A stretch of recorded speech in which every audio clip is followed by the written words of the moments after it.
예, 정치본색 생방송으로 함께하고 계십니다. 오늘 신인규 변호사와 함께 정치본색 함께하도록 하겠습니다. 어서 오십시오. 네, 안녕하십니까? 네, 반갑습니다. 화물연대 파업에 대해서 오늘 저희가 길고 긴 이야기를 좀 나눠봐야 되는데요. 정치본색 픽으로 준비한 주제, 어떤 주제인지 함께 만나보고 돌아오겠습니다. 정치본색 픽입니다.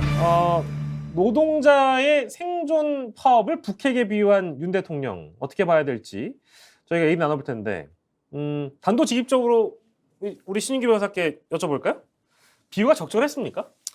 원래 비유라는 것이 뭐 은유도 있고요. 네. 비유법 여러 가지 그 말 표현의 기술이고 이해를 돕는 것인데 네. 사실 뭐 매우 심각하다라는 점을 아마 부각시키고 싶었던 것 같아요. 음. 근데 예를 든 것이 이제 북한 핵 위기. 음.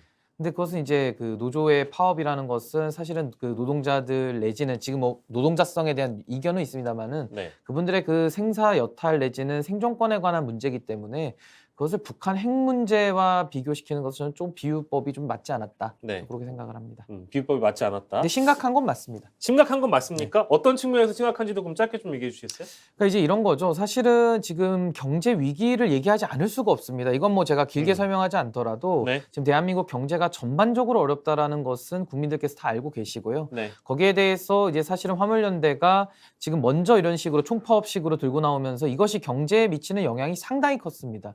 그렇기 때문에 여기에 대해서는 그 위기의 심각성은 저는 정부가 인지할 수밖에 없지 않았냐. 그런 면에서는 저는 위기의 심각성은 동의합니다만은 그걸 또 북한 핵에다가까지 비교하는 것은 조금 설득력이 떨어진다 이렇게 보고 있습니다. 경제 위기에 파업한 것은 위기일 수 있는데 그렇게 보는 시각에 동의하지만 북핵 위협에 비유한 것은 잘못했다는 말씀이신데요. 자, 저희가 준비한 영상이 있습니다. 그 영상을 보고 돌아오도록 하겠습니다. 관련 영상 보여주시죠.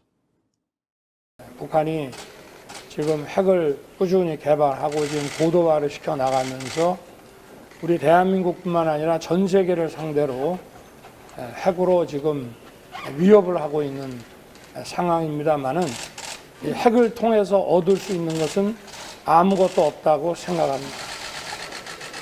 윤석열 대통령은 노동시장 이중 구조를 타파하고 근로조건의 형평성을 맞추는 것이 노동 문제를 대하는 우리 정부의 일관된 기조임을 강조하면서 불법을 통해 얻을 수 있는 것은 아무것도 없다는 점을 분명히 했습니다. 네, 뭐 오해는 하지 않으셨으면 좋겠습니다. 저희가 관련 영상 보여드린 건 중에는 10월 11일 도어 스태핑, 요즘에 도어 스태핑 안 합니다. 여러분들 아시죠?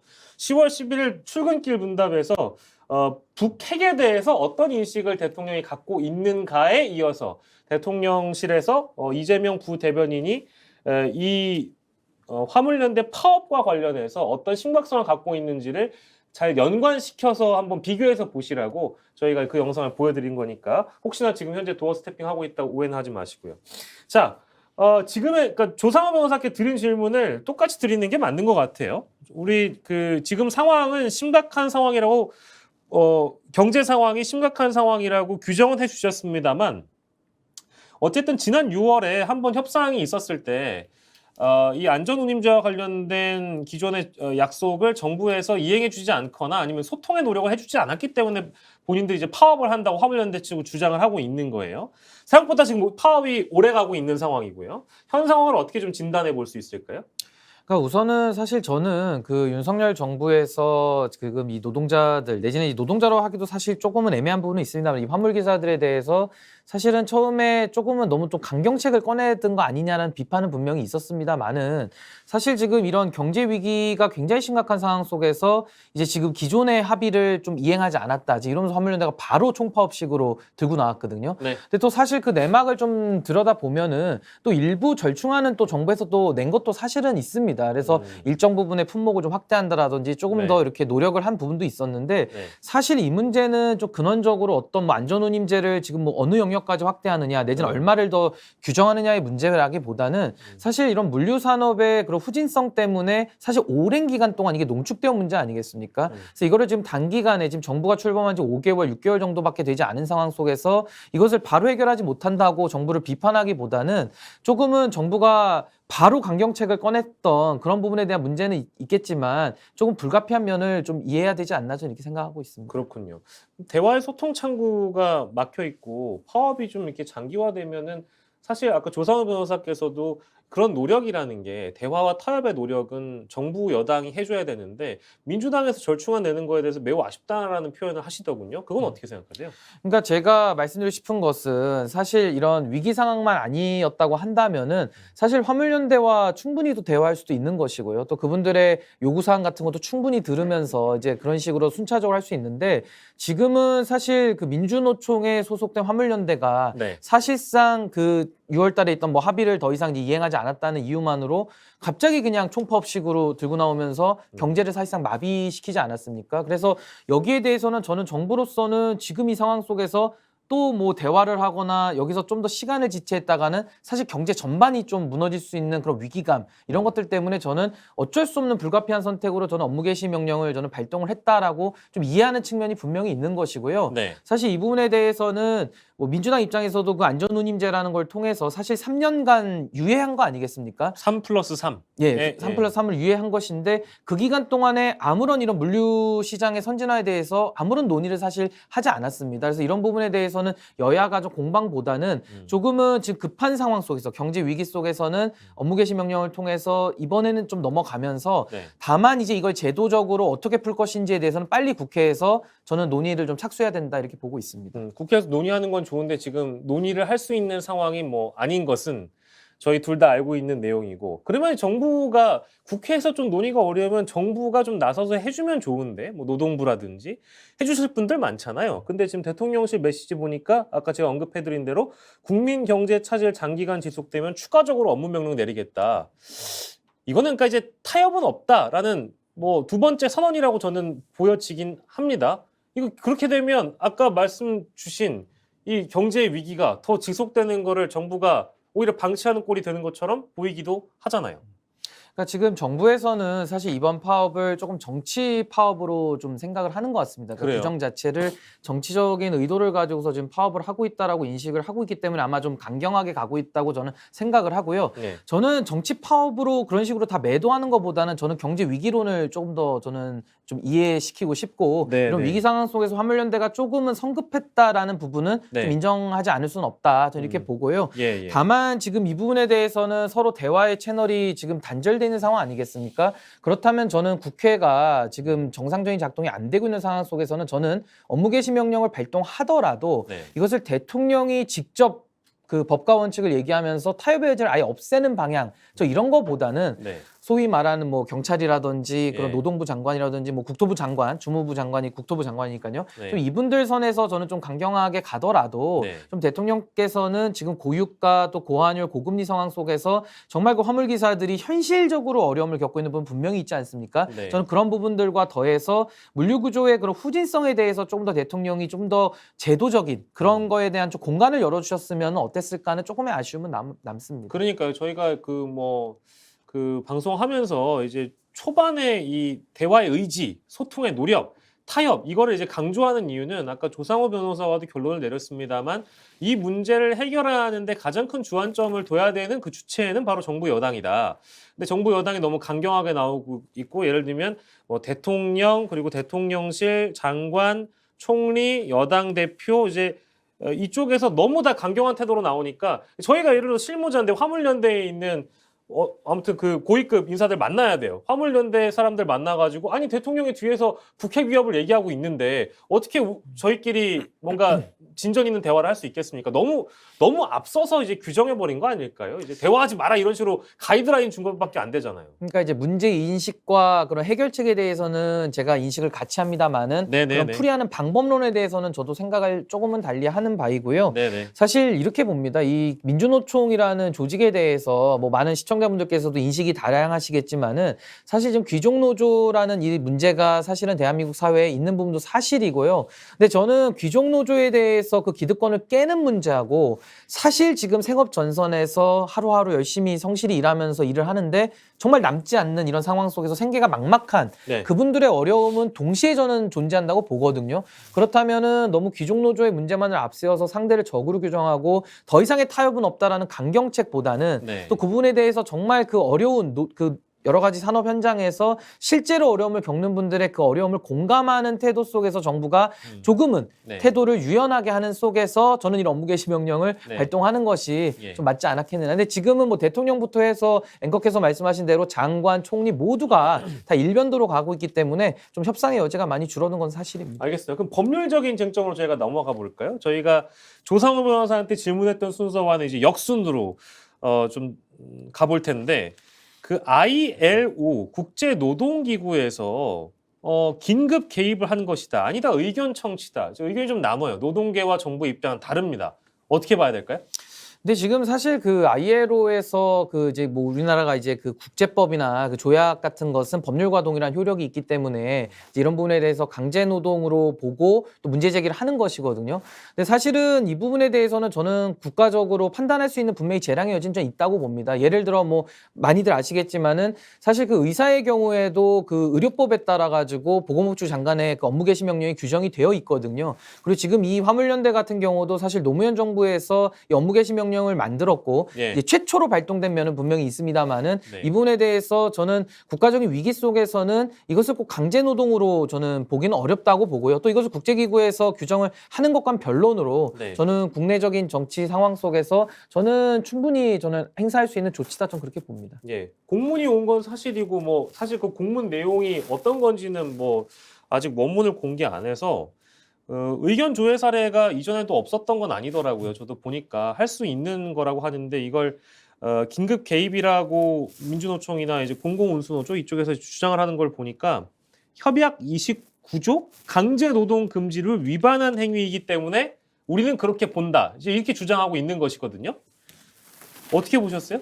근데 이게 이제 법률 해석에 상당한 좀 이견이 있는 것이고요. 또 예. 사실 국제법이라는 것이 국내적인 효력을 또 적용하는 그런 범위나 내지는 그 내용에 대한 해석권 같은 것들이 상당히 좀 그건 이견이 있을 수 있는 겁니다. 그래서 사실 이 ILO가 규정하거나 직접적으로 문제를 삼는 것은 네. 정말 무슨 법률상의 어떤 근거도 없이 정말 사람에 대해서 강제 노동을 시키거나 이제 이런 것들에 대해서 주로 규제를 하는 것이지 이것은 공공의 영역에 대해서 긴급성이 있을 때 국가가 이것은 법의 근거를 가지고서 지금 발동하는 거 아니겠습니까? 네. 그래서 이거에 대해서는 저는 ILO를 근거로 해서 이제 민주노총에서 계속 주장을 하겠습니다만은 네. 이것은 현실적으로 법률적인 효력을 또 미치기는 어려운 저는 해석이다 저는 이렇게 봅니다. 예, 근데 이제 그 통보 뭐 예를 들어서 ILO가 보기에 이거는 예를 들면 국제 규약 위반이다라고 통보하기 전에 의견 조회를 하는 절차라고 저도 생각은 합니다만 그 의견 조회가 끝나고 나서 실제 이게 규약 위반이라고 해버리면 서두에 그 신인규 변호사가 설명해 주신 대로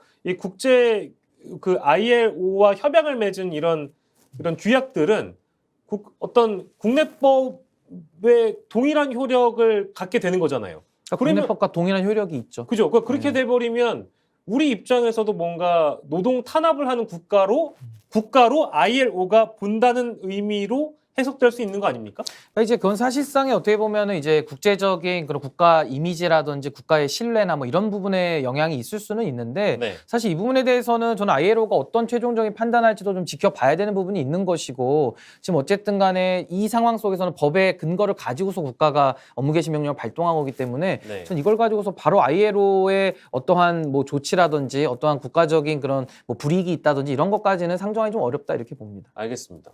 이유가 뭘까요? 아까 저도 동일한 질문을 자꾸 드리는 건데 왜 이렇게까지 할까요? 뭐 정치 공학적으로 보셔도 되고 아니면 실제 이것이 어떤 윤석열 정부의 철학이라고 받아들여도 상관은 없습니다. 근데 이제 이유가 뭔지 좀 궁금하거든요. 왜냐하면 지금 해법도 만만치 않은 상황이고 이게 지금 열흘이 아니고요. 16일째라고 제가 알고 있거든요. 이렇게 되면 그 국가의 위기는 더 심화가 될 텐데 왜 윤석열 정부에서는 해법을 마련해 주지 않고 있을까요? 저는 사실은 정치력의 부재라고 보고요. 우리가 뭐 정치의 실정도 항상 많이 얘기를 하곤 했었는데 사실 정치 철학이 좀 사실상 많이 좀 빈곤한 거 아니냐 저는 그렇게 봅니다. 그러니까 네. 쉽게 말해서 법치 만능주의, 그러니까 법에 규정돼 있으면 사실 할 수 있는 건 맞거든요. 근데 그것이 관료들이나 행정부에 있는 직업 공무원들에게 있어서는 그건 맞는 말이지만은 네. 대통령은 국가 원수로서 또 정치인이기도 하거든요. 예. 그리고 마지막에 그런 국가 원수로서 국가를 통합할 책임까지 갖는 위치입니다. 네. 그렇기 때문에 저는 정치 철학적인 면에서 조금은 고민이 얕은 거 아니냐라는 좀 비판은 피할 수 없다고 보고요. 보고요.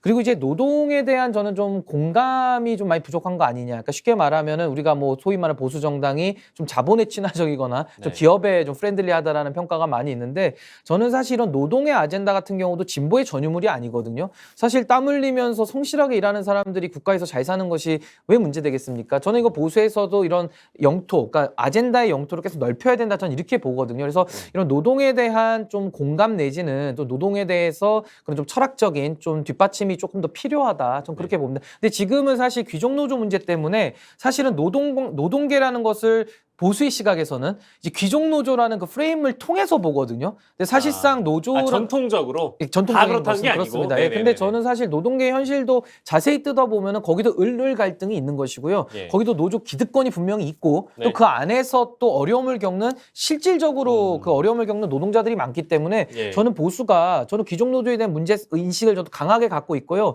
그 노조 기득권과 싸우면서라도 그 기저에 있는 노동자들의 애환, 그 어려움에 대해서 저는 이해하면서 정치를 해야 된다. 저는 그렇게 보고 있습니다. 좀 더 나쁘게 표현을 하면 월요일자 국정 지지도가 잘 나왔어요. 38.9%로 리얼미터 조사 그렇거든요.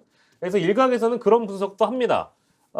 일관성 있게 노조를 때리는 이 지금의 방향이 옳게 가고 있다라는 대통령실 내부의 판단이 있었다라는 분석도 있더군요. 그 분석엔 동의하세요?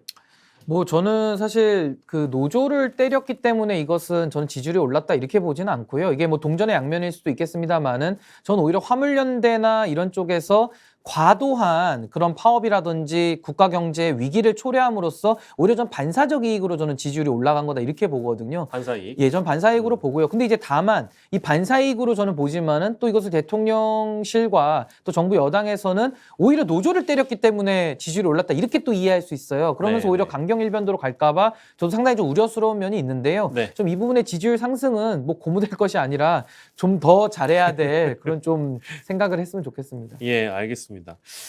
이제 그 배경에 대해서 저희가 짚어봤는데 이건 어디까지 저희가 추측입니다. 대통령실이나 정부 쪽에서 이제 그런 배경을 가지고 접근을 했을 것이다라는 추측인 것이고요.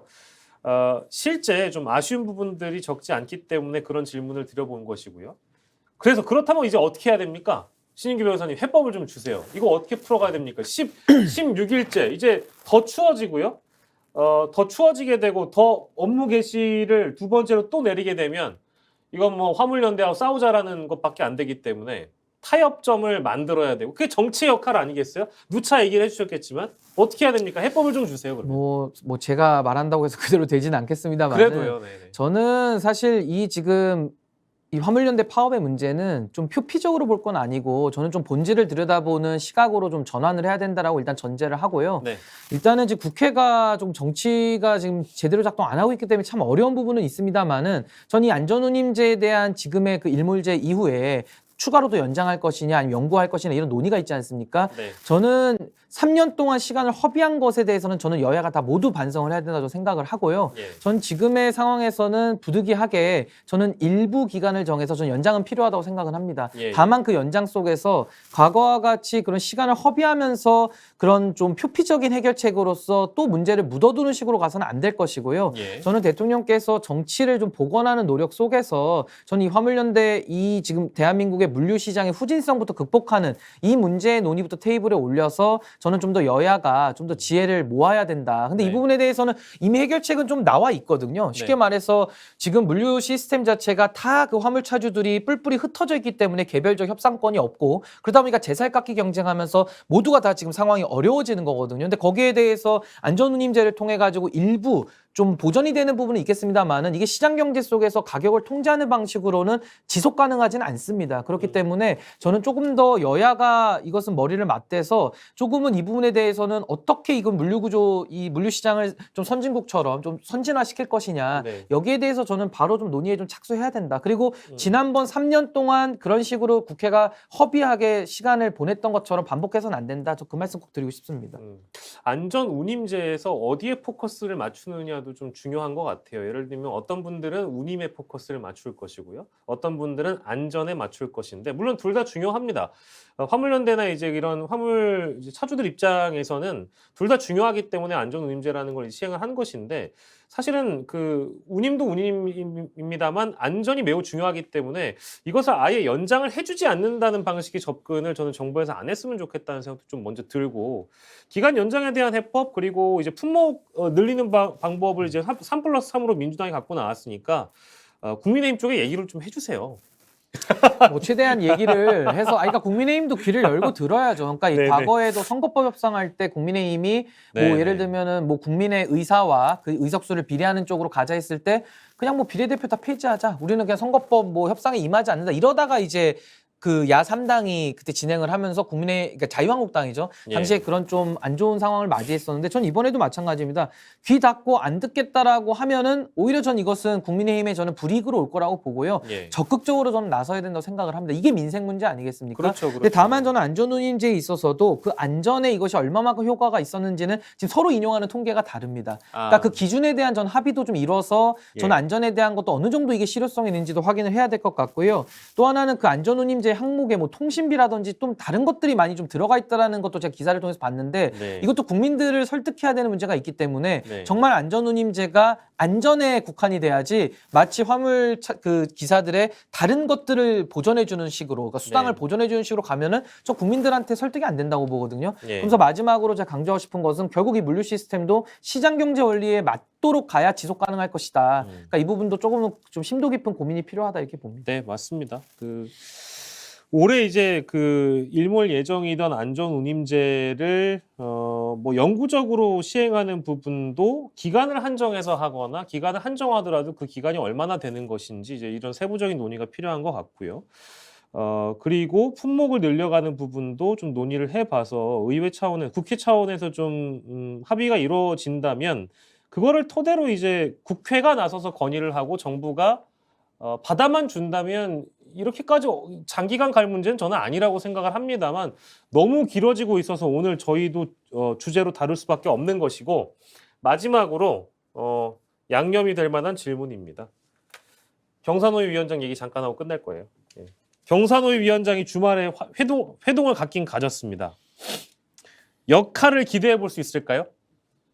앞으로 그 자리에서 역할은 없었던 걸로 보입니다. 일단은. 근데 뭐 사실은 인사가 만사라고는 하는데요. 저는 김문수 위원장이 무슨 뭐 노동 현장에서 오래 계셨고 뭐 경기도지사까지 하셨고 뭐 의원도 삼선까지 하셨죠. 그래서 뭐 경륜이 높다 이렇게 얘기는 하시는데 저는 사실 좀 많이 회의적입니다. 이분이 어떤 역할을 과연 하실 수 있을까? 저는 김문수 위원장이 과거에 갖고 있었던 이미지, 네. 그때까지는 뭐 이분이 정치인으로서 어느 정도 신뢰를 담보했겠지만은 이분이 그 이후에 뭐 극우 유튜버로 활동하고 여러 가지 사회적인 신뢰를 많이 잃은 상태에서 이번에 윤석열 정부 들어와서 경사노 위원장으로 지금 이제 임명이 된 거 아니겠습니까? 네네. 그래서 저는 잘못된 인사라는 생각엔 변함이 없고요. 저는 이분이 뭐 어떤 역할을 할 거라는 거에 대해서는 저는 크게 기대는 되지 않습니다. 주말에 또 만나셨다고 저는 깜짝 놀랐거든요. 그래서 이제 역할을 하시는구나 했는데 사실상 빈손으로 나오셨다고 그래서, 그리고 심지어 만났던 자리도 아니 자기가 조율한 거 아니다 이런 식으로 이제 답변을 해버려가지고 좀 뻘쭘해지기도 했습니다. 자, 신인규 변호사와 함께 화물연대 파업에 대해서 이야기를 나눠봤습니다. 오늘 말씀 여기까지 듣겠습니다. 고맙습니다. 네, 감사합니다. 네, 생방송 정치 본색이었습니다. 많은 분들이 좀 함께해 주셨는데요. 안전운임제를 채택했던 2개 분야에서만 집계를 한 것이고 비교해서 효과가 있는지를 판별을 해야 되는 것이다. 이런 댓글도 주셨고, 경제가 어려워진 이유가 화물연대 파업 때문이냐? 정부가 잘했어야 된다. 이제 이런 의견들 주셨습니다.